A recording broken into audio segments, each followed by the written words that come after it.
Former President Donald Trump wished the Democrats' President Joe Biden good luck in his upcoming meeting with Russian President Vladimir Putin on Thursday. President Trump made the statement just days ahead of Biden's scheduled meeting with Putin, during which he plans to bring up various hacking attacks from Russia against the United States. Trump also used the opportunity to argue that the Trump-Russia investigation was made up and paid for by Democrats. President Trump said in a statement, "Good luck to Biden in dealing with President Putin. Don't fall asleep during the meeting, and please give him my warmest regards." President Trump made the statement as Biden prepared for the G7 summit in the United Kingdom, where the world's leading nations will meet next week on how to address the pandemic, among other things. Joe Biden has announced that the United States will donate 500 million doses of the Pfizer vaccine to the global community before July 2022.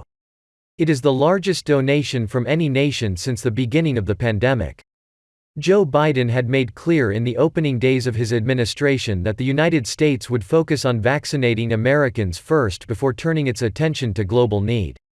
More than 50% of Americans now have received at least one dose of a vaccine, and there is more than enough supply for those remaining. Many of the additional 500 million doses are likely to go to COVAX, a World Health Organization-backed program that aims to deliver 2 billion vaccine doses to developing countries by the end of 2021. Discussion of the global vaccine strategy is likely to be a top priority throughout the G7 summit, as the powerful nations represented there will provide virtually all of the supply.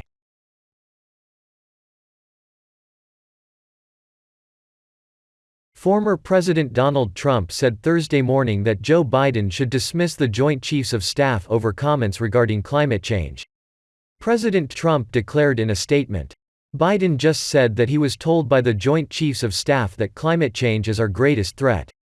If that is the case, and they actually said this, he ought to immediately fire the Joint Chiefs of Staff for being incompetent." The Joint Chiefs of Staff allegedly informed Biden that global warming was the greatest threat facing the country.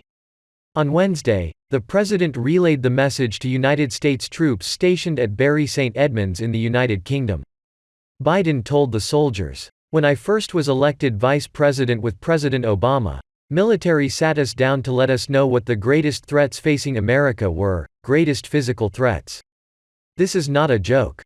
You know what the Joint Chiefs told us the greatest threat facing America was? Global warming." Biden added, "This is not a joke." He then explained why climate change is allegedly a major threat, claiming that global warming will result in fights over land and displacement of people, because they're literally sinking below the sea in Indonesia. Because of the fights over what is arable land anymore. The president's words highlighted the administration's desire to integrate climate change with American foreign policy.